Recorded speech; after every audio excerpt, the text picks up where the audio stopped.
बहुत समय पहले एक सुंदर और समृद्ध राज्य था जिसका नाम था सुवर्णपुर।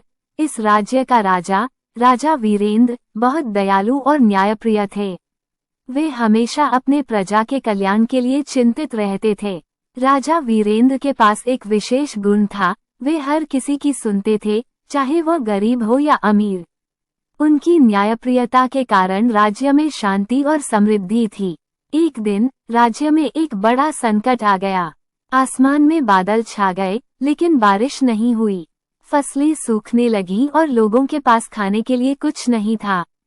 प्रजा बहुत परेशान हो गई। राजा वीरेंद्र ने इस स्थिति का सामना करने का फैसला किया। उन्होंने एक सभा बुलाई और अपने मंत्री और प्रजा से सुझाव मांगे। सभा में सभी ने अपने विचार साझा किए, लेकिन किसी के पास ठोस समाधान नहीं था। राजा ने सोचा कि उन्हें कुछ अलग करना होगा।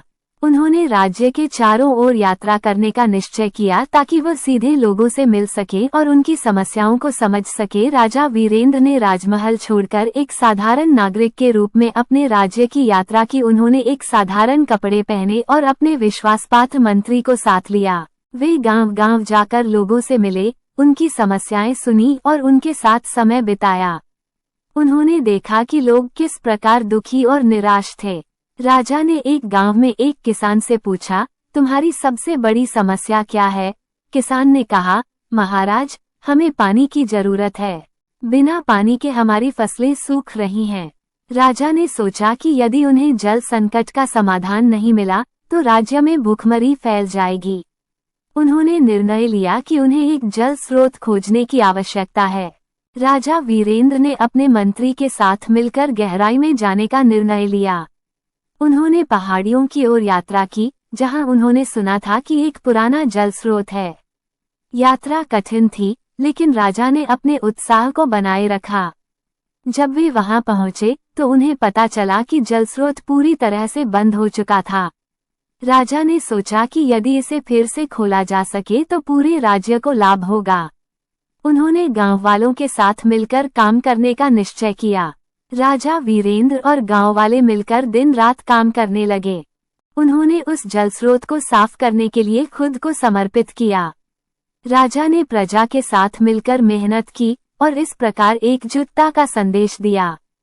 कुछ हफ्तों की मेहनत के बाद जल स्रोत फिर से खुल गया। पानी बहने लगा और गांव के किसान खुश हो गए। उन्होंने अपने खेतों में फिर से फसल उगाना शुरू किया। राजा ने ये देखा कि प्रजा की खुशी में उनकी खुशी है। जल स्रोत खुलने के बाद राज्य में हरियाली लौट आई। लोगों ने फिर से जीवन में उत्साह पाया। राजा वीरेंद्र ने ये सबक सीखा कि समस्या का समाधान सिर्फ सोचने से नहीं, बल्कि मेहनत और एकता से होता है। राजा ने फिर से राज्य की राजधानी लौटकर सबको यह अनुभव सुनाया। उन्होंने कहा, जब हम एकजुट होकर काम करते हैं तो कोई भी संकट हमें नहीं हरा सकता। राजा वीरेंद्र की इस मेहनत और दयालुता के कारण राज्य में एक बार फिर खुशहाली छा गई। प्रजा ने राजा की प्रशंसा की और उन्हें प्रजा का रक्षक नाम दिया। उन्होंने अपने राजा के प्रति अपनी वफादारी और प्रेम व्यक्त किया। राजा ने ये सुनिश्चित किया कि जल स्रोत की देखभाल नियमित रूप से की जाए ताकि भविष्य में ऐसी स्थिति फिर से न आए। उन्होंने अपने राज्य के हर गांव में जल संरक्षण के लिए जागरूकता फैलाने का निर्णय लिया। इस तरह राजा वीरेंद्र ने अपने न्याय, दया और मेहनत के माध्यम से अपने राज्य को संकट से बाहर निकाला। उनकी कहानी आज भी लोगों के दिलों में जीवित है।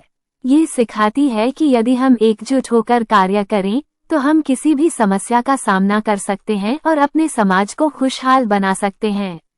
राजा वीरेंद्र की कहानी हमें प्रेरित करती है कि हमें हमेशा दूसरों की भलाई के लिए काम करना चाहिए और कभी भी कठिनाइयों से हार नहीं माननी चाहिए।